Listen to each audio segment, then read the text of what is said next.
बिल्कुल। तो गणेश जी, अभी आप इतना सब कुछ आपका जो भी बिजनेस वगैरह सब सेटअप कर लिया, तो अभी शादी का क्या प्लान है आपका? शादी का तो देखेंगे भाई साहब अभी और आगे अभी कोई प्लान नहीं? होती थी, पर अभी जब से ये बनी है पुलिया तो बहुत ही अच्छा हो गया है और बहुत तो अब सुविधा आपने हो। दूध बेचने ले जाया करते थे, जी भाई साहब, आठनेर में जो थी हमारी चंदिया थी परमानेंट। तो ये हमारे युवा किसान और है यश जी, जिनका खेत इधर ही पड़ता है। तो यश, क्या आप बताना चाहोगे कि अब पहले क्या दिक्कतें थी और अभी कैसा लग रहा है आपको?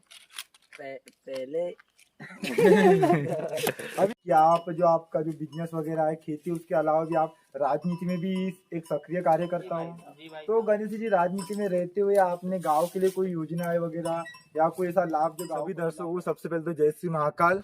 और जैसा कि आपने हमें जो हमारी पिछली वीडियो में जो प्यार दिया, उसके लिए आप सभी लोगों का बहुत बहुत धन्यवाद। और आज हम इसी कड़ी में एक अगला इंटरव्यू लेके आ रहे हैं, जो हमारे एक युवा किसान, साथ में एक राजनेता और बिजनेसमैन भी है, जिसका नाम है दीपक गणेश है। सबसे पहले दीपक जी, आपका हमारे यूट्यूब चैनल में बहुत बहुत स्वागत है। धन्यवाद भाई साहब। और मैं चाहूंगा कि आप हमारे दर्शकों को पहले अपना थोड़ा परिचय दे दीजिए। जी, मेरा नाम दीपक गणेश है, मैं ग्राम ठानी से हूँ, तहसील आठनेर, जिला बैतूल। तो दीपक, जैसे हम यहाँ पर आए थे, आपका आज इंटरव्यू लेने आए थे, तो आप हमें यहाँ पर लेके आए। ये जो जी। पेड़ हम देख पा रहे हैं हमारे दर्शक लोग, ये किस चीज के पेड़ है वैसे? ये भाई साहब शहतूत के पौधे हैं। ये किस काम में आते हैं वैसे? जी भाई साहब, ये रेशम उत्पादन के लिए है, जिनकी कटिंग की जाती है एवं कीड़ों को निरंतर 20 दिन खिलाया जाता है। 20 दिनों पश्चात कीड़े 3 दिन में रेशम का कोकून बनाते हैं। रेशम से जी कोकून बनाना चालू जी करते जी। हैं। तो ये अकेले पूरे गांव में आप ही खेती करते हैं और भी कोई किसान है इससे? नहीं भाई साहब, इसके कम से कम 8-10 किसान हैं हमारे ग्राम ठानी में, जी। जो कि रेशम उत्पादन का कार्य करते हैं। तो ये कोई सरकारी योजना वगैरह है या आपने खुद से इसे डिसाइड जी किया? भाई साहब, ये शासन की योजना है, रेशम विभाग से। रेशम विभाग से जी। ये योजना आई गई है। तो इसका मतलब कैसा क्या रहता है, कुछ आप हमारे दर्शकों को बताना चाहेंगे ताकि वो भी इसका फायदा ले सके? जी भाई साहब, इसमें जो है कि हमें 1 एकड़ खेत की ज़रूरत होती है। जिस 1 एकड़ में इसकी कलम लगाई जाती है, कलम सरकार के द्वारा दी जाती है एवं रेशम सेट बनाने के लिए भी सरकार हमें राशि देती है, तो जो यानी पूरा अनुदान। पूरा अनुदान जी ही भाई या कुछ साहब। सब्सिडी वगैरह होती है उसपे? नहीं भाई साहब, पूरा वो अनुदान पूरा होता है। गवर्नमेंट ही देती जी। है? एवं इसमें निंदाई विंदाई का खर्चा भी सरकार वो देती है। पूरा सरकार वहन जी भाई करती है? साहब, इसमें जो शेड में जो रेके होती है, रेक पे जो इसकी कटिंग करके, जो पत्तियां होती जी है? भाई साहब, यहाँ से डगान काट के जो रेकों पे बिछायत होती है, उस पर फिर कीड़े पत्ती खाते हैं, तो रेक बनाने के लिए भी सरकार पैसा देती है। मतलब जो इसका पूरा सेटअप ही होता है रेशम का, जी तो भाई पूरा साहब। सेटअप ही गवर्नमेंट करके देती जी है? जी जी तो बिल्कुल। आपको इस योजना के बारे में कहाँ से पता चला? हमें भाई साहब शासन की कई योजना है, जिसमें हम निरंतर उसके बारे में जानकारी रखते हैं, कौन सी योजना आ रही है शासन की, कौन सी हम कर सकते हैं, नहीं कर सकते हैं। एवं ऐसा इसमें है। हमको कुछ समय भी देना पड़ता है। जो कुछ लोग है जो योजना चाहते हैं लेकिन समय नहीं दे सकते, उनको इस योजनाओं का लाभ नहीं मिलता। अच्छा। तो दीपक जी, जैसे आपने अभी ये हम पेड़ देख पा, तो अभी कितना टाइम हो गया आपको ये रेशम की खेती करते हुए पूरा? भाई साहब, इसको हो गए हैं लगातार लगभग 3 साल। 3 साल हो गए जी आपको भाई रेशम साहब। की खेती करते हुए। जी। तो क्या लगता है, जो अपनी नॉर्मल फसल होती है उससे कुछ ज्यादा मुनाफा इस फसल में, या एवरेज सेम ही है दोनों का? नहीं भाई साहब, अगर अच्छे से किया जाए इसमें तो अच्छा एवरेज है, इसका प्रोडक्शन अच्छा है। सारी चीजें अच्छी है। जी तो गणेश जी, जब हमने गांव में सभी लोगों से चर्चा की कि आज हम दीपक जी का इंटरव्यू लेने आ रहे हैं, तो काफी लोगों के कई सारे सवाल थे हमसे। जी जैसे आपका एक रेशम उत्पादन का बिजनेस है, जी साथ में ही आपका पशुपालन का बिजनेस है, साथ जी में ही भाई आप एक साहब। डेयरी रन करते हो, जो आपके गाँव में डेयरी जी। वगैरह है। साथ में ये जो उम्र होती है ना, इस उम्र में लोगों की बिगड़ने की उम्र होती है, बट आपने काफी सारी चीजें की, इतने सारे बिजनेस, तो इसके पीछे क्या राज है? देखिए भाई साहब, मैं बचपन से ही सामाजिक कार्यों से एवं समाज के लोगों से जुड़ा हुआ हूँ, जिसको निरंतर देखते हुए कि हमें कई योजनाएं लोग बताते हैं। हम पंचायत से जुड़े हुए हैं, जनपद से जुड़े हुए हैं एवं राजनीतिक कार्यों से जुड़े हुए हैं, जिसमें हमें बहुत सी योजनाएं बताई गई जाती है। तो हम मतलब इसके शासन बारे में की भी कई आपको योजनाओं का इसके लाभ बारे लेते में हैं। पंचायत से ही पता चला था आपको? जी भाई साहब। ठीक है, बहुत बहुत के फार्म हाउस पे, जहाँ उनकी गाय भैंसे वगैरह बंधी रहती है और यही से उन्होंने अपना जो कारोबार था स्टार्ट किया था। तो गणेश जी मैं चाहूंगा कि आप भी हमारे दर्शकों को बता दो कुछ दो बातें हमारे जो आपका जो फार्म हाउस है उसके बारे में। जी भाई साहब नमस्कार। ये फार्म हाउस है जो कि यहाँ गाय भैंसी एवं हमारे अन्य जानवर रहते हैं रात के टाइम। कि अभी जैसे आपका दूध का बिजनेस है, तो अभी दूध वगैरह आप गाँव में ले जाते हो?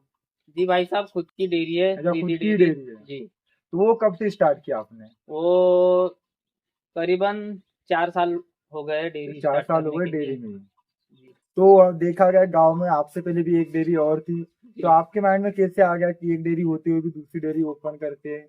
भाई साहब क्या था कि घर पे ही दूध बहुत था, इसके इसलिए हमने वो नहीं सोचा कि कोई अब हमारे पास दूध लाएगा या न लाएगा। खुद के लिए डेयरी खोली थी। अन्यथा और भी हमारे जो दोस्त मित्र थे वो भी हमें सपोर्ट करते थे कि भाई साहब आप डेयरी खोलिए, हम आपकी डेयरी में दूध लाएंगे। तो, इसलिए तो आपने ओपन, तो अभी आपकी डेयरी का जो दूध का कलेक्शन है डेली का वो कितना हो जाता है?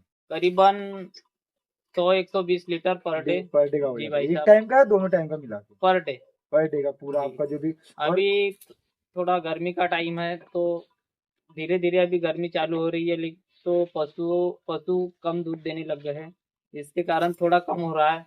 बाकी बस जो आपका डेली का एवरेज जो है अभी 110 ग्रामीण लीटर, क्षेत्र है उसके कारण पापड़ वापड़ के सीजन के कारण भी तो दूध वगैरह वो डेयरी में कम रहा। तो गणेश जी आपके बारे में गांव के लोग बताते हैं कि जी भाई पहले साहब। आपका जो दूध था डेयरी वगैरह नहीं होती थी गांव में, तो आप जी। आठनेर दूध बेचने ले जाया करते थे, जी भाई साहब आठनेर में जो थी हमारी चंदिया थी परमानेंट। तो आप ले जाते थे जी डेयरी भाई में। साहब।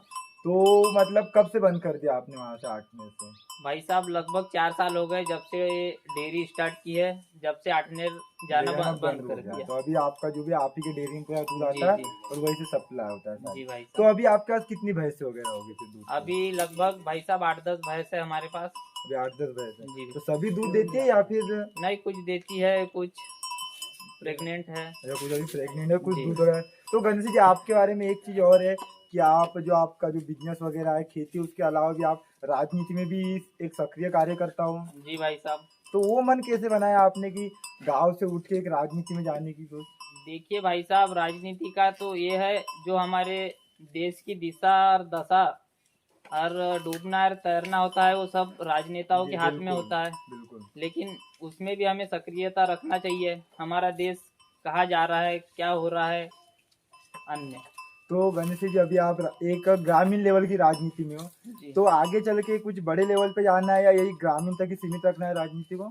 नहीं भाई साहब, देखिए हमें राजनीति के साथ साथ हमारे जो कार्य है वो भी हमें करना पड़ता है। जी खेती बिल्कुल। के हो गए, डेयरी व्यवसाय आदि।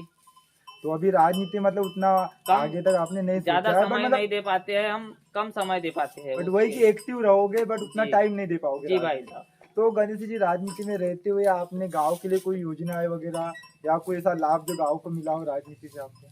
जी भाई साहब, अभी हमारे ग्राम में कम से कम राजनीति से कईयों फंड आए हैं और कई काम हुए हैं।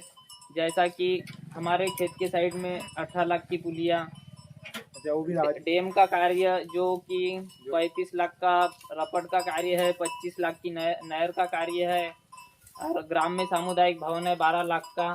तो ये पूरा राजनीति जो आप जी भाई साहब। जो एक्टिव थे उसके।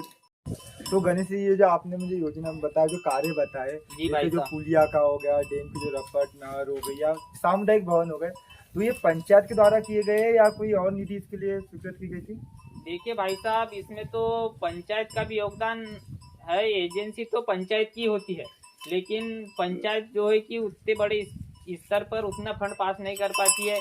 इसके कारण हमारे बड़े जो अधिकारी है एवं हमारे जनप्रतिनिधि है जिला पंचायत द्वारा पुलिया दी गई अच्छा, है। जिला पंचायत सदस्य द्वारा आपको पुलिया का स्वीकृति जी। हुई है। और जो हमारा नहर का काम है, रपट का काम है, वो हमारे विधायक जी द्वारा विधायक निधि से दिए गए हैं एवं मंगल भवन का काम भी विधायक निधि द्वारा दिया गया है। तो एवं धनोरी रास्ते पर भी एक पुलिया है। जो कच्चे रास्ते में जो जी पुलिया भाई बनी साहब। वो वाली। जी तो गणेश जी विधायक निधि से तो आपके गांव में काफी सारे कार्य हुए हैं, जी। बट कोई सांसद निधि से कोई कार्य अब तक स्वीकृत हुआ है आपके गांव में? नहीं भाई साहब, सांसद निधि से तो यहाँ पे अभी कोई भी कोई कार्य नहीं हुआ है। सांसद जी का एरिया काफी बड़ा है, इसके हाँ। कारण सांसद जी यहाँ कुछ नहीं दे पाए अभी तक। चलो कोई नहीं, पर आगे लगता है कि आगे चल के संसद निधि से भी आपके गांव में कुछ विकास कार्य आएंगे। जी भाई साहब, कोशिश पूरी रहेंगी हमारी। तो गणेश जी, जैसे कि आपने, क्योंकि आपके अंदर इतने गुण है, राजनीति हो चाहे बिजनेस हो चाहे खेती हो, हर चीज में आप सक्रिय हो, साथ साथ में गांव में समाज सेवा भी आपका एक काम है। जी भाई साहब। गांव में कहीं कोई कार्यक्रम होते हैं या कोई भी प्रोग्राम हो, जी। तो सबसे पहले आपकी जो सक्रियता होती है वहाँ पर। जी भाई साहब, हमारा गांव बहुत छोटा है, समझ लो एक परिवार जितना है, तो एक दूसरे का सहयोग ही सभी को महत्वपूर्ण बिल्कुल। रहता तो है। गणेश जी, आपने खेती के बारे में इतनी सारी चीजें बताई, तो जो हमारे किसान भाई है उनके लिए क्या आप दो शब्द कहना चाहोगे? जी भाई साहब, हम तो भाई साहब किसान है, हमारी तो तकदीर ही मिट्टी से जुड़ी हुई है। अगर पसीना बहाया तो फसल और नहीं बहाया तो धूल। क्या बात है गणेश जी के साथ। मैं विक्की पोर्टफोलियो कैमरामैन आयुष पाटंकर के साथ वीडियो को समाप्त करता हूँ। और अगर आपको हमारी ऐसी वीडियोस की अपडेट चाहिए तो हमारे चैनल को सब्सक्राइब करें और अपने दोस्तों को शेयर करें। धन्यवाद।